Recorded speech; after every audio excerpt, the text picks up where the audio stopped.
Fridge থেকে খাসির মাংস বের করেছি, এটা ভেবে গরুর মাংসকে খাসির মাংসের মতো কিভাবে রান্না করলাম এটাই দেখাবো আজকের ভিডিওতে। ফার্স্টেই একটা পুরো হাফ কেজির একটা টক দই নিয়ে নিই, কারণ আমরা তো ভাবছিলাম এটা খাসির মাংস রান্না করব, কারণ আমি ফ্রিজ থেকে সেভাবে বের করে রাখছিলাম, কিন্তু আনফর্চুনেটলি ওটা খাসির মাংস ছিল না। যখন মাংসটা ধুচ্ছিল তখন আমি বুঝতে পারি এটা গরুর মাংস। এটা জিরার গুঁড়া, তারপরে এখানে কাঁচামরিচ বাটা বা আমরা যেটা ব্লেন্ড করছি সেটা দিয়ে দিলাম অনেকখানি ঝাল করার জন্য। সো যেভাবে আমি খাসির মাংস রান্না করার জন্য সবকিছু প্রিপেয়ার করেছি এক্স্যাক্টলি সেম ওয়েতেই গরুর মাংসটা রান্না করা হচ্ছে আজকে। বাট খেতে যা হয়েছিল ওটা আমি লাস্টে বলবো, পরে বলতেছি কি অবস্থা হয়েছে। কাঁচামরিচ দেওয়ার পর এখানে একটু রসুন বাটা, একটু আদা বাটা, একটু পেঁয়াজ বাটা এগুলো মিক্স করি।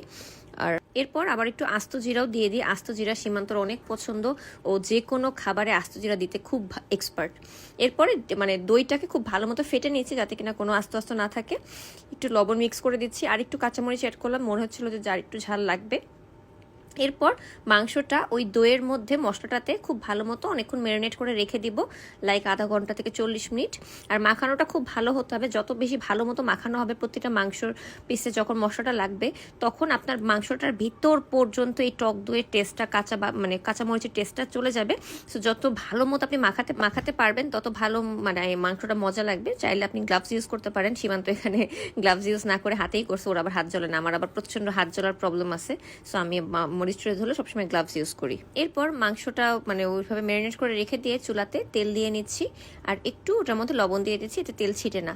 আর পেঁয়াজ কুচি করা ছিল, ওই কুচিটাকে খুব ভালো মতো বেরেস্তা স্টাইলে একটু ভেজে নিব ভাজা ভাজা করে, যাতে পেঁয়াজটাও সিদ্ধ হয়ে যায় আবার একটু লাল লালও হয়ে থাকে, তাহলে পেঁয়াজের যে স্মেলটা আসে ওটা খুব মজা লাগে। এরপর ওটার মধ্যে আদা বাটা, রসুন বাটা, জিরা বাটা যা যা দেয় আর কি, এই সব মশলা টশলা দিয়ে নিলাম। এরপরে ওটা একটু ভাজা ভাজা হওয়ার পর মাংস যেটা ম্যারিনেট করে রেখেছি সেটাও আবার এখানে দিয়ে দিচ্ছি ভালো মতো। এরপর সেটাকে খুব ভালো মতো নাড়াচাড়া করতে থাকবো। দেখেন ওই যে পেঁয়াজ যেটা বেরেস্তা করছি ওইটাও একদম তেলের উপরে মাংসের উপরে চলে আসছে, দেখেই মনে হচ্ছে অনেক মজা হয়েছে। অ্যাকচুয়ালি কেমন হয়েছে বলবো একটু পরে। এরপর আমি টমেটো ব্লেন্ড করে রেখেছিলাম অনেকগুলা করে, সেই টমেটোর পেস্টটা দিয়ে দিলাম। পাকিস্তানি যে কোনো রান্নায় দেখি ওরা মাংসতে টমেটো দিবেই দিবে, তাই সেই স্টাইলে সীমান্ত রান্না করা স্টার্ট করছে। এই মুহূর্তে যে কি সুন্দর স্মেল আসা শুরু করে আমি আপনাদের বলে বুঝাইতে পারতেছি না। আই উইশ এটা খাসি হতো, তাহলে হয়তো বা টেস্টটা আরও বেটার হতো।